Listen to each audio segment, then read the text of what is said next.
Forced to wed a billionaire old enough to be her father, what happened that night stunned her.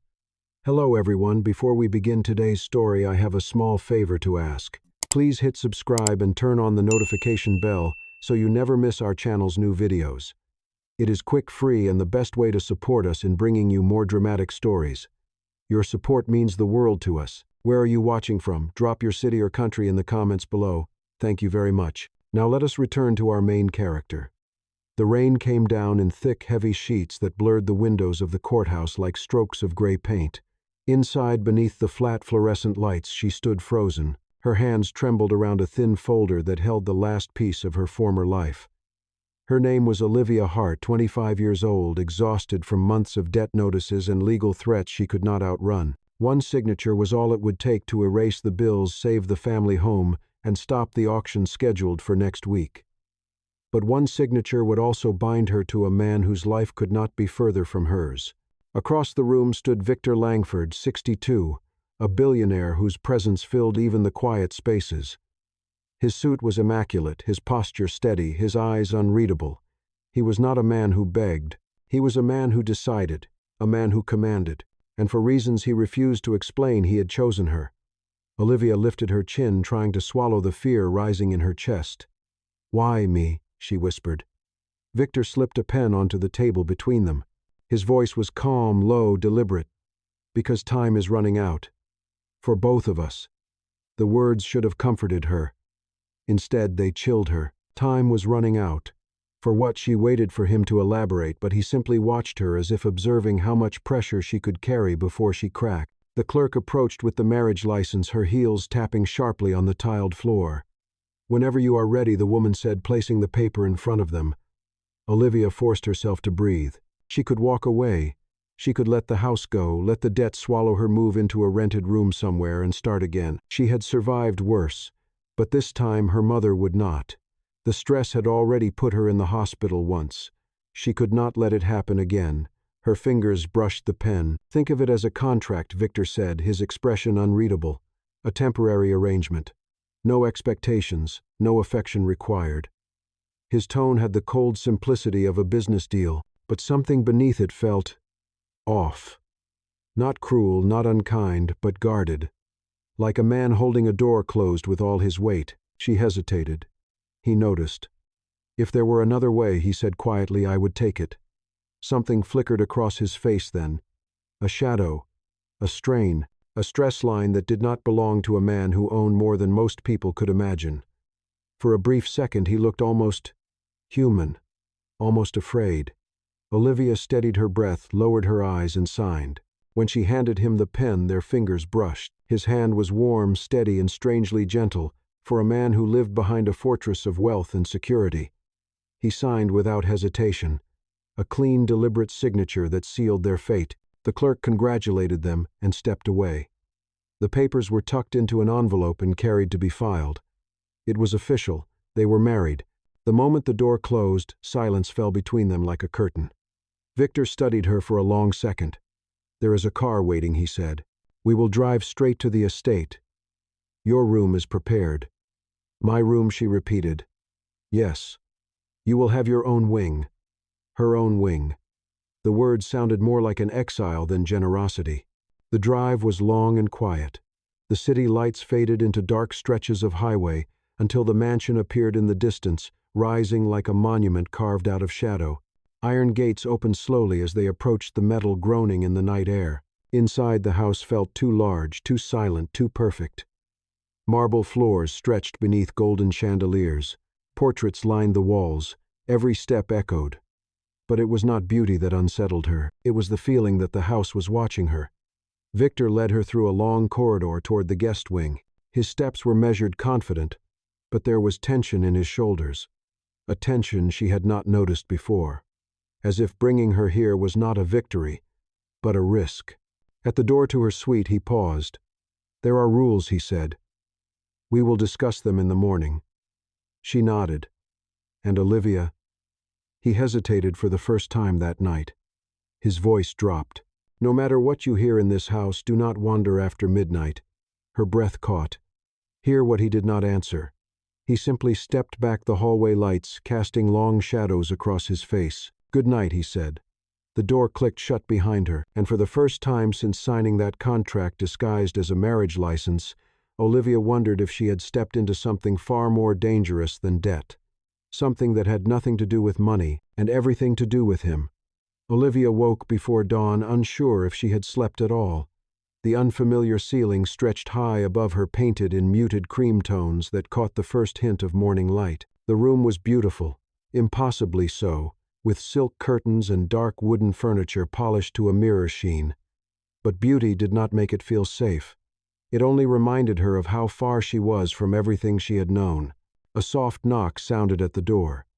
When she opened it, a middle-aged woman stood waiting. Her uniform was crisp, her expression polite but distant. "Good morning, Mrs. Langford. Mr. Langford requests your presence for breakfast in the East dining room." Olivia felt her stomach tighten at the title. Mrs. Langford. She barely recognized the name as hers. "Thank you," she said quietly. As she followed the woman down the corridor, Olivia noticed something strange. The staff kept their eyes lowered. They moved quickly, quietly, as though trying not to disturb something that lived in the walls. It reminded her of the way people behaved in hospitals late at night, speaking softly out of respect for the unspoken tension in the air. They passed several doors with heavy brass handles, all locked. She remembered Victor's warning from the night before, "Do not wander after midnight." Her pulse quickened. What exactly was she not meant to see? The East dining room was enormous, with floor-to-ceiling windows that overlooked manicured gardens. Victor sat alone at the long table, dressed in a dark suit, even at this early hour. His posture was straight, his expression composed, but there was something different in his eyes when he looked at her. Something guarded, almost strained. "Good morning, Olivia," he said. "Good morning." He gestured to the seat across from him. A spread of fruit, pastries, and eggs had been laid out with meticulous precision. Yet he barely touched his plate. "I hope the suite was comfortable," he said. "It was," she replied, though comfort was not the word she would use. Victor picked up his coffee but did not drink. "There are a few matters we need to discuss today. Your role, the expectations, the rules." There it was again. Rules. She braced herself. "This marriage protects us both," he continued. "It satisfies legal requirements that must be met before the board reviews my succession plan. It also guarantees your family home will be cleared of debt by the end of the week." Olivia nodded. "I understand that part. But what exactly do you expect from me?" Victor's jaw tightened almost imperceptibly. "Appearances, presence, professionalism. Nothing more." That answer should have eased her, but it did not. It sounded practiced, memorized, as if he was repeating a line given by someone else. Behind his calm tone was a tension she could not read. Before she could ask another question, the head butler, Mr. Harris, appeared in the doorway. He was older, his posture formal, his face unreadable. "Sir," he said softly, "the board has moved the meeting to tomorrow morning." Victor's reaction was subtle but sharp. His hand tightened around his coffee cup. "Very well. Prepare the study." "Mr." Harris bowed slightly and stepped out. Olivia watched him go, noticing how quickly he retreated. She turned back to Victor. "What is this board review? Why does our marriage matter so much to it?" For a moment Victor looked as if he might answer, as if he wanted to. Then his expression closed. "It is complicated," he said, "and the details are not your burden to carry. But it involves me." "Yes," he admitted quietly, "which is why I need you to trust me." His voice softened only for a second, but enough to make her chest tighten. Trust, a dangerous request from a man she barely knew. The rest of breakfast passed in heavy silence. Afterward, Victor stood and straightened his suit jacket. "There is a security briefing you must attend at noon," he said. "My staff will guide you." Then he paused, as if considering whether to say more. "Olivia, if at any point you feel unsettled, do not try to navigate the house alone. Come directly to me." Her breath caught. "Why would I feel unsettled?" He met her eyes. "Because some rooms in this house hold things that are not meant to be found." With that, Victor left the dining room, his footsteps echoing down the marble hall. Olivia remained, seated, her hands folded tightly in her lap, the weight of his words settling over her like a shadow. Whatever she had walked into, this was not just a marriage of convenience. And the longer she stayed in this house, the more she felt that the real contract had nothing to do with signatures. It had everything to do with secrets. The mansion felt even larger when Olivia walked it alone. After breakfast, Victor had disappeared into his study with Mr. Harris, leaving her with only an escort from the household staff. Her footsteps echoed softly as she followed a narrow corridor lined with framed photographs. Some were recent, showing corporate events and charity galas. Others were old, black and white, their edges worn. In none of them did Victor smile. The staff member guiding her spoke little. Her name was Margaret, a quiet woman with sharp eyes and steady hands. She walked 2 steps ahead, as if ensuring Olivia never drifted too close to the walls or the locked rooms. At noon, Margaret led her into a small conference room where 3 members of the house's security team stood waiting. They introduced themselves one by one, all polite but formal, their eyes assessing her with a caution she could not quite understand. One of them, a tall man named Dawson, handed her a small key card. "This gives you access to your wing, the main kitchen and the garden terrace," he said. His tone was steady, professional. "Do not attempt to use any other doors. They will not open." Olivia frowned. "What is behind the other doors?" The 3 men exchanged a brief, tight glance. Dawson cleared his throat. "Those areas are restricted. For your safety and the safety of the household, you should stay within approved zones." "For my safety," she repeated. "Is this house dangerous?" Margaret stepped forward quickly, her voice gentle but firm. "Mrs. Langford, this home is nearly 100 years old.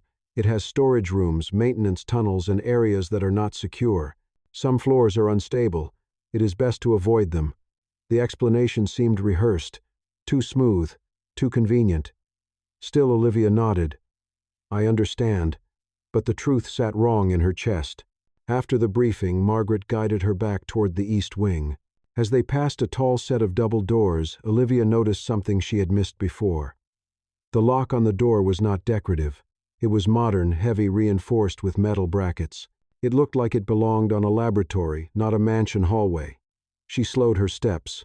"What room is that?" Margaret hesitated.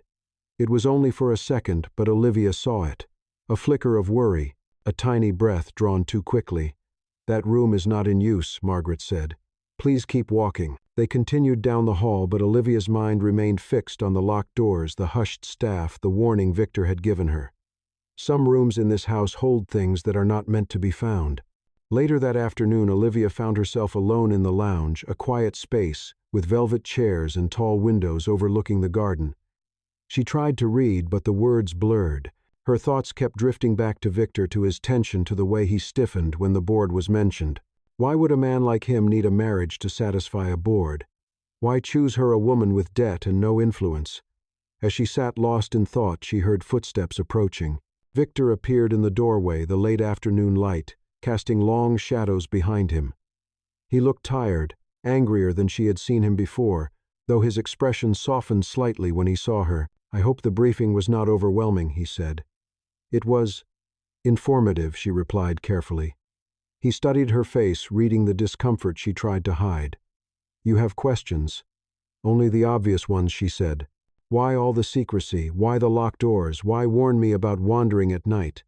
Victor walked farther into the room, his steps slow, deliberate. "Every house has its boundaries," he said. "But this is not a house," she replied. "It is a fortress." His jaw tightened. "You are not wrong." Silence hung between them. He seemed to struggle with something, as if weighing whether he should admit more. Finally he said quietly, "Olivia, I know this situation is difficult, but I need you to understand something. There are parts of my life that are complicated. Parts I have spent years containing. The more you learn, the more you may wish you had not." Her chest tightened. "Are you in danger?" His eyes flickered with something she could not name. "Not exactly, but what I protect could become dangerous if handled incorrectly."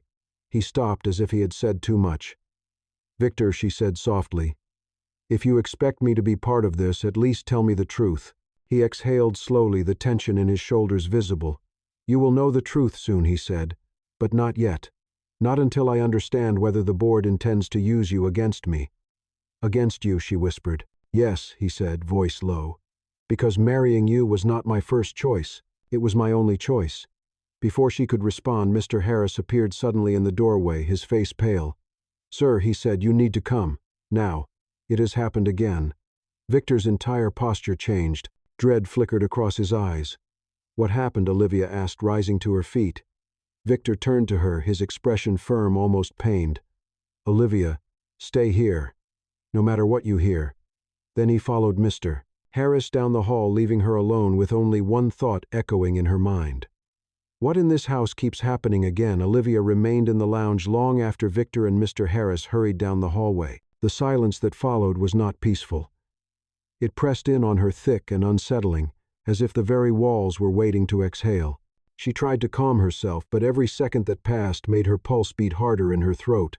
Finally, she could not sit still. She stood and stepped into the hallway, listening. The mansion was too large, too quiet. The air felt heavy, carrying a faint tension she could not name. She remembered Victor's order to stay put, but the words, "It has happened again," echoed in her mind, refusing to settle. She walked slowly toward the staircase, stopping at the landing where the banister curved downward. Then she heard it. Voices, whispering, urgent but muffled, drifting from somewhere below. She leaned slightly over the railing. Victor stood at the far end of the foyer, with Mr. Harris and Dawson, the security officer. Their backs were turned to her. She could not make out every word, but pieces reached her. Door was unlocked this time. Impossible. "I checked it myself." It was open, Dawson insisted, and the pressure sensor was triggered. Victor's voice was low but sharp. "Is anyone hurt?" "No, sir." But the reading spiked again. Victor pressed a hand against his forehead, as if fighting a headache. "I cannot let this escalate. Not now. Not with the board involved." Mr. Harris said something she could not hear. Victor exhaled sharply. "Seal that entire section. No one enters. No one." Olivia stepped back quickly before they could turn and see her. She pressed her hand to her chest, trying to control the quick, frightened rhythm of her heartbeat. What section, what sensor, what were they trying to keep contained? She returned to the lounge before they could catch her listening. Moments later, Victor entered the room. His face was composed again, but his eyes gave him away. They were tight at the corners, shadowed by worry. He refused to speak aloud. "Are you all right?" he asked. "I am fine," she answered softly.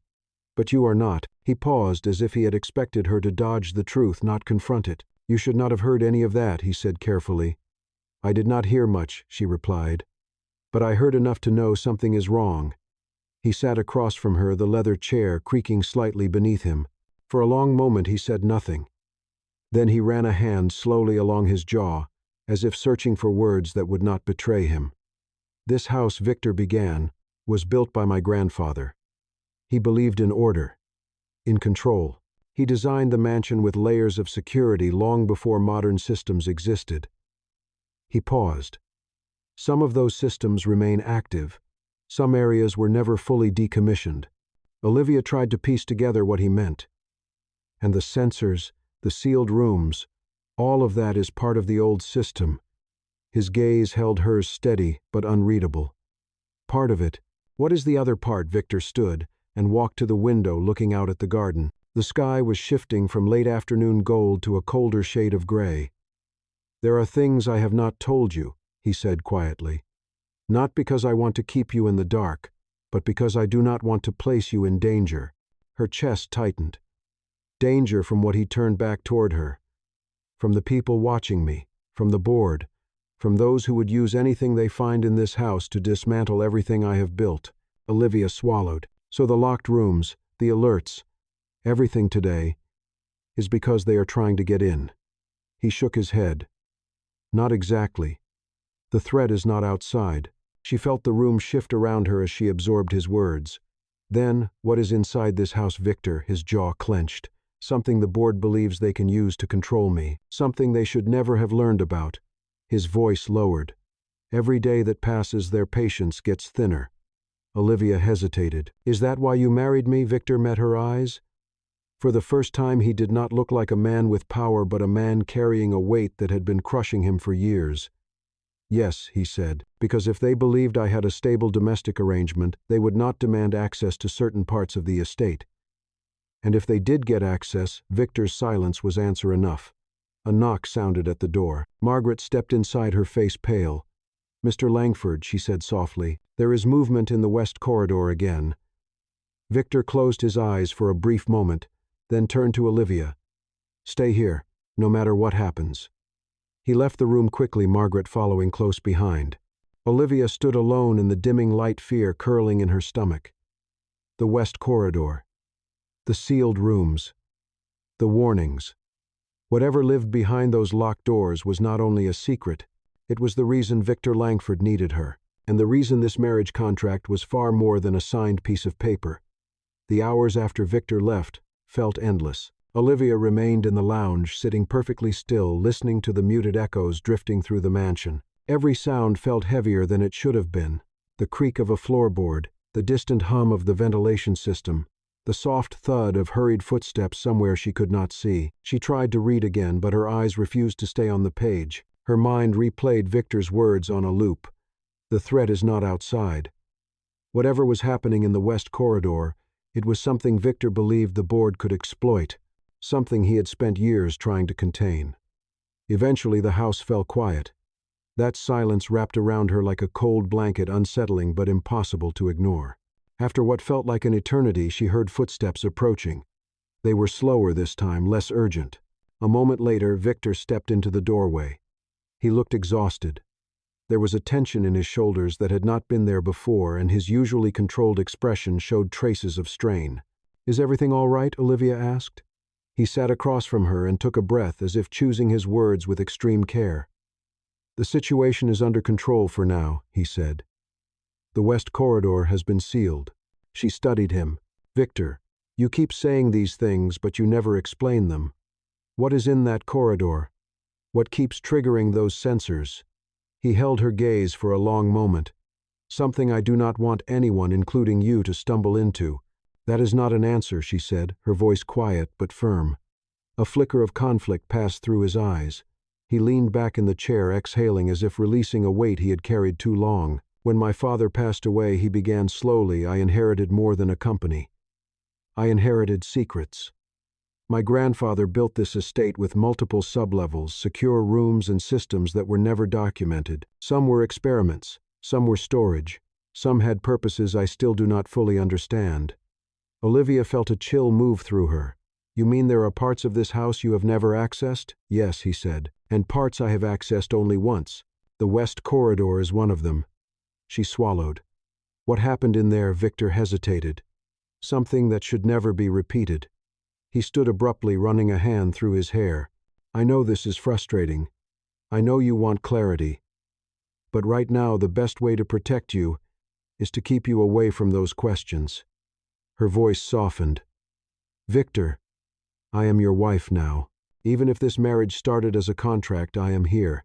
If something threatens you, it threatens me too." His expression shifted at her words. Not in anger, but in a quiet, almost startled recognition, as if he had not expected anyone to take his side so naturally. "There is a board meeting tomorrow morning," he said. "They will question our marriage. They will look for cracks. They will search for signs that you do not belong here." Olivia straightened. "Then I will not give them any." He looked at her for a long time, truly looked as if seeing something he had not allowed himself to acknowledge. "I need you by my side tomorrow," he said. "Not as a contract, as my partner." Her breath caught. She nodded. Before either of them could say more, the intercom on the wall crackled to life. It was an old system, its static-laced voice cutting sharply through the room. "Mr. Langford." Movement detected in the east wing. Victor froze. Olivia felt her chest tighten. "That is my wing." Victor stepped toward her immediately. "Stay behind me." For the first time since she arrived at the mansion, she saw true fear in his eyes. Not for himself, for her. Victor moved quickly but not recklessly, guiding Olivia out of the lounge with one steady hand at her back. The tension in his posture was unmistakable. Every line of his body was alert, controlled, but charged with something sharper than caution. Fear lived beneath his calm voice, and that fear was directed entirely at the possibility of her being in danger. They reached the main hall, where the lights seemed dimmer than before. The shadows stretched long across the marble. Olivia felt the cold air rising from the floor, as if the house itself was holding its breath. "What exactly was detected?" she whispered. Victor shook his head. "I do not know yet. The east wing should be secured at all hours. But that is where I sleep," she said. I know. His voice tightened. Which means we must take this seriously. Mr. Harris appeared at the far end of the hallway, walking briskly toward them with a tablet in hand. His usually calm expression was unsettled. "Sir," he said.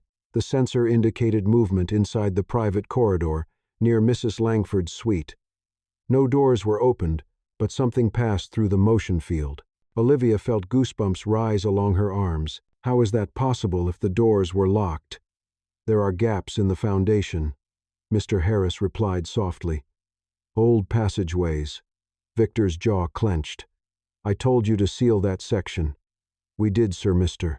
Harris said quietly. But the alert came from inside the sealed space. Olivia grabbed Victor's sleeve before she realized she had moved. "Is someone in there?" Victor looked at her with a seriousness that tightened her breath. "Not someone." He turned to the security team members who were now arriving, all tense and focused. "Search the area," Victor ordered. "Quietly. If anything is disturbed, report immediately." The team moved out. Boots patted across the floors, radios crackled softly, and the sound of doors opening echoed faintly in the halls. Victor guided Olivia to the sitting room closest to the east wing. The room was small, warmly lit, and completely silent when he closed the door behind them. She watched him pace, something she had never seen him do. Victor Langford was a man of control, of precision. Pacing was not in his nature. "Victor," she said softly, "you need to tell me what this is. I cannot help if I do not understand." He stopped, his shoulders rising with a slow breath. "You should not have to help. You should not have to face any of this. But I am already in it," she said gently. "This is my home now." Her voice seemed to still him. He looked at her in a way that stripped away the usual guarded calm. In its place was a tired man carrying secrets that were finally too heavy to hold alone. "When my grandfather lived here," he began quietly, "he had a habit of building things without telling anyone. Rooms, passages, vaults. Some were for storage. Some were for experiments he funded, but never recorded." Olivia felt her stomach drop, but she kept her voice steady. "Experiments. Not dangerous in the way you are imagining," Victor said quickly. "Not biological. But they were highly confidential. The kind of work that required extreme security. When he passed, my father tried to shut everything down. But some of the systems remained active because they were too deeply integrated into the structure of the house." He paused, "and some rooms could not be safely accessed even by engineers." Olivia inhaled slowly. "So there are places in this mansion no one can enter?" "Yes," Victor said. "And one of those places runs directly beneath your suite." Before she could respond, a sharp knock sounded at the door. Dawson stepped inside, breathing harder than usual. "Sir," he said, "we found something." Victor straightened. "What is it?" Dawson hesitated, glancing at Olivia before answering. "A floor panel in the sealed corridor has been moved from inside." Olivia felt the air leave her chest. Victor's face hardened with a quiet, chilling certainty. "It is starting again," he whispered. And for the first time, Olivia realized that whatever Victor feared was not a person. It was something his family had buried, and something that no longer wanted to stay hidden. Victor did not waste a second. The moment Dawson delivered the news, he motioned for Olivia to stay close and followed the security officer out into the hall. Olivia walked beside him, her steps quick, her pulse thudding in her ears. She could tell by the stiffness in Victor's shoulders that whatever they were about to see was not new to him. It was something he had hoped would never happen again. The corridor leading to her suite was lit only by dim sconces along the walls. The air felt colder here, as if the mansion itself understood what had been disturbed. Two other guards waited outside the sealed passage, their expressions tight. Dawson pointed to the far end of the hallway. "The disturbance originated here, sir." Victor approached with cautious, measured steps. Olivia followed, her breath shallow. The sealed door looked ordinary enough from a distance, but up close she saw the details: reinforced hinges, scratch marks near the lock, and a faint outline of dust disturbed around the edges. Dawson knelt beside a narrow floor panel slightly raised at one corner. "This is what we found." It shifted upward, from the inside. Olivia felt her throat tighten. "But you said no one can access that corridor." "That is correct," Dawson replied. "No current staff member has clearance. No former staff member had access either." Victor crouched to inspect the panel. His voice dropped rough with something like dread. It means pressure built underneath it. Something forced the panel upward. He ran a hand over the floor, his fingers steady but tense. Olivia saw the way he stared at the panel, not in shock but in recognition, as if he had seen this pattern once before. "What does this mean?" she asked. Victor looked up at her. His eyes were calm but heavy with truth he could no longer hide. "It means the foundation is shifting again. It means the corridors below are no longer stable." Then he added quietly, "And it means the old system is waking." Olivia felt cold spread through her chest. The old system, Victor stood slowly, my grandfather's unfinished security design. It tracked movement using pressure, not cameras. When pressure patterns change without explanation, it means something is moving in the sealed areas. "But what could move down there?" she whispered. Victor was silent for a long moment. Finally he said, "I do not know. But whatever it is not supposed to." The guards exchanged tense glances before one of them asked, "Should we open the panel, sir?" "No," Victor said sharply. "Not tonight. We do not provoke anything until the board meeting is over. The last thing we need is attention on this part of the estate." He turned to Olivia. His voice softened, but the urgency in it was unmistakable. "You must sleep in a different room tonight. Somewhere far from the east wing." She nodded, unable to speak. Victor placed a reassuring hand on her back. "You are safe. I will make sure of it." But when he looked back at the raised panel, Olivia saw the truth in his eyes. He was not sure at all, and the fear that lived beneath the house was something even he could no longer contain. Victor did not let Olivia return to the east wing. Instead, he led her through a quieter series of hallways toward a smaller guest suite near the center of the mansion. The air here felt different, warmer, less hollow, with soft carpet and framed art that did not feel as imposing as the heavy portraits near her old room. Victor unlocked the door and stepped back, allowing her to enter first. "I want you here tonight," he said. "This part of the house does not connect to the lower passages. You will be safe." Olivia set her bag down on the edge of the bed, her hands still trembling slightly. "Victor," she said softly, "you keep telling me I will be safe, but you are not telling me what I need to be safe from." He closed the door behind them. The sound was gentle, but the tension in his shoulders was not. "The truth is complicated," he said, "and dangerous in the wrong hands." "Then trust me with it," she replied. "You married me to protect your estate, but right now I need to understand what is happening." Victor walked to the window, looking out at the darkened garden.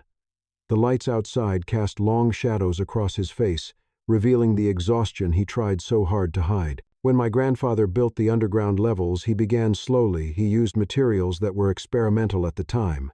Pressure-sensitive panels, mechanical locks, systems meant to respond to weight, vibration, even breath." He paused.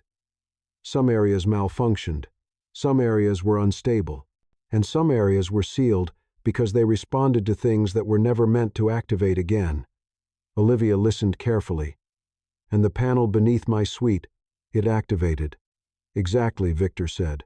"It should not have. Not without someone applying force, someone or something." He turned toward her, his expression grave but honest. "I do not believe there is a person down there. I believe the old system is failing. Sensors shift when material expands. Panels loosen over time. But the board would not see it that way. They would accuse me of hiding something. They would demand full access. And if they gained control of this house, everything I have built would be vulnerable." Olivia stepped closer. "That is why you married me." "Yes," he said. "The board cannot intervene in the private quarters of a married estate owner. They cannot demand entry without consent. Our marriage bought time." She took in a slow breath. "Victor, does this mean I am part of your defense?" He met her eyes. "You are part of my shield." Silence filled the room. Not heavy this time, but fragile, like the moment before something shifts. Finally Olivia spoke. "I will stand with you tomorrow. But after that you must tell me everything. No more hints, no more warnings without explanations." Victor nodded, and for the first time the tension in his face softened. "You deserve that, and you will have it." A knock sounded at the door. Mr. Harris's voice came through, low and urgent. "Sir, the board has arrived early. They want to speak with you immediately." Victor straightened, his jaw tightening. "It starts now," he said quietly, and Olivia realized that whatever danger lived beneath the mansion was nothing compared to the storm waiting above it. Olivia followed Victor down the long hallway toward the study where the board waited. The house felt different now, not quieter but expectant, as if the walls themselves knew what was at stake. Victor walked with steady steps, but she could see the tension in his hands, the way he curled his fingers once before placing them calmly at his sides. When they entered the study, 6 members of the board stood in a semicircle near Victor's desk. Their eyes swept over Olivia, first taking in every detail: the calm posture, the wedding band, the way she stood near Victor without hesitation. One of the board members, a tall man with silver hair, stepped forward. "Mr. Langford," he said, "your sudden marriage has raised concerns. We require access to the entire property before we approve the succession plan." The room felt colder. Victor's jaw tightened, and Olivia saw the flash of warning in his eyes. "This estate is legally protected," Victor said. "You know that. A married owner's private quarters cannot be inspected without consent." "Then grant consent," another board member said sharply. "If there is nothing to hide." Olivia felt the pressure shift toward her. She understood then what Victor had feared: the board would use her presence as leverage, pushing until one of them broke. Before Victor could respond, Olivia stepped forward. "You want transparency," she said calmly. "You want assurance that your company's future is stable. Then listen carefully." The board members looked at her, surprised by her steady voice. "Victor did not marry me to hide anything," she continued. "He married me because every decision he makes is scrutinized, challenged, and twisted into suspicion. You have pushed him into a corner for years. This marriage was his only way to regain control long enough to finish the transition plan." The silver-haired man narrowed his eyes. "And what do you know about the operations of this estate?" Olivia held his gaze. "I know this house is old. I know parts of it were built long before any of you joined the board. And I know that demanding access to private, unstable areas is not about safety or strategy. It is about power." Victor looked at her, surprised but grateful. She took a breath. "If you force your way into this house, you will destabilize the very leadership you claim to protect. You will push Victor into a defensive position that helps no one." Silence followed, heavy, calculating. Finally, the silver-haired man spoke. "We will delay the inspection until the transfer review is complete.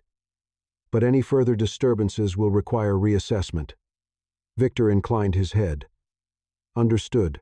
The board filed out slowly, their expressions tense but momentarily satisfied. When the door closed, Victor released a breath he had held too long. "You did not have to do that," he said softly. "Yes," she replied. "I did." He stepped closer, his voice lower. "Olivia, I married you for protection. But today, you protected me." She felt warmth rise in her chest. "I told you I would stand with you." For the first time since she entered the mansion, Victor's expression softened entirely. The weight he carried seemed to shift just slightly, as if he no longer held it alone. He reached for her hand, gently, honestly. "This marriage began as a contract," he said quietly. "But I want to build something real. No secrets, no fear. When the board meeting is over and the succession plan is approved, I will show you everything." Her heart steadied. "Then I will stay." Outside, the mansion remained still, its locked corridors and old systems quiet for now. But inside, for the first time, Olivia felt not fear, but the beginning of something that resembled trust.